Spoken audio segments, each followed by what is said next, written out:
Hi, this is Sarah from Firepot Nomadic Teas, and I'm here in our 12 South Tea Bar. And in celebration of cherry blossom season, I wanted to share with you 3 of our organic Japanese green teas. So in Japan each spring, the thing that's so cool is that the cherry blossoms bloom in a wave all the way up the coast of Japan, and the tea harvest follows. So depending on which region has just bloomed in cherry blossoms, you know that the tea harvest is just behind. The first tea that I want to share with you today is our Hoshino Gyokuro, and that's what I'm drinking today. So Gyokuro is known to be one of the finest and most special Japanese green teas. This is it here. Gyokuro is special because it's shaded for about 3 weeks or 21 days before harvest. Depending on the grade of the Gyokuro, it's shaded for a different amount of time. But the only other tea that's shaded for a specific number of days, a specific amount of time, is matcha. And what that does is when they put the shade cloth over the tea plants, it keeps the tea plants from photosynthesizing, and it makes them turn their attention inward. And so they start to store chlorophyll and amino acids and vitamins and minerals, and all the things that we love about Japanese green tea get concentrated and accentuated in the leaf. And it also means that this type of tea has a really smooth, savory umami taste. So Gyokuro and that amino acid L-theanine that is heightened in matcha and Gyokuro, and all Japanese green teas have L-theanine, but it's just accentuated in the Gyokuro. It's the thing that's known for giving you Zen mind and for giving you that calm, alert focus. So L-theanine can be taken in pill form to help increase focus. And then combined with the caffeine, which is a slow release caffeine and a lower amount of caffeine, it gives you this really nice, sustained, calm, alert focus. And our Hoshino Gyokuro comes from Hoshino, which is a village in southern Japan. So it's grown, plucked, and processed in a very pristine environment in the mountains in southern Japan. And that one is in our Masters and Pioneers collection, which is where we put our teas that are more seasonal, where we have special relationships with the growers and that are a little bit more for people who are drinking tea as a connoisseur.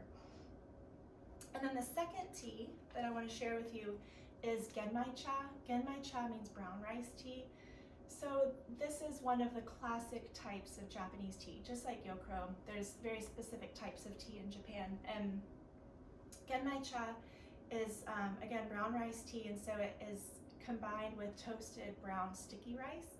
And in the old days of the samurai, the legend is that people would add brown rice to bolster their tea supply, and then they became accustomed to the flavor of the brown rice in the tea, and so then it became part of Japanese culture and tradition.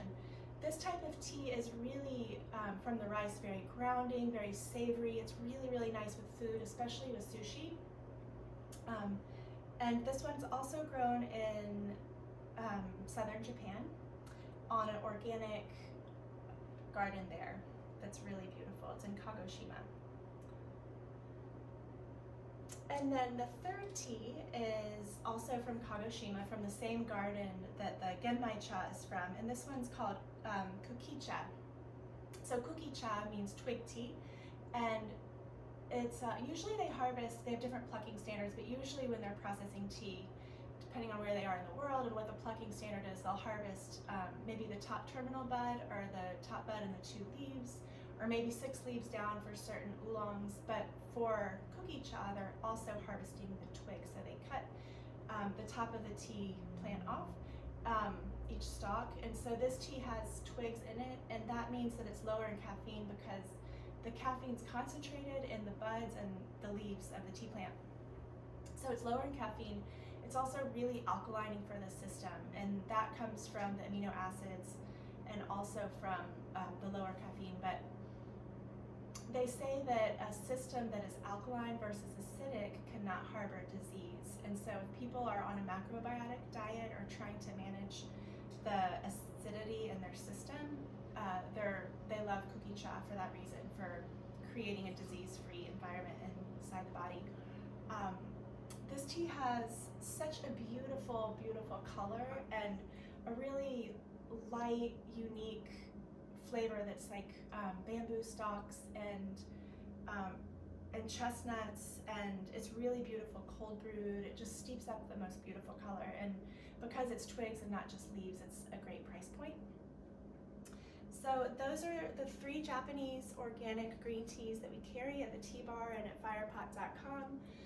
And aside from that, we also have a collection of matcha ware and 2 different kinds of matcha. So we have a ceremonial matcha, which is a high-grade organic ground green tea powder from Japan.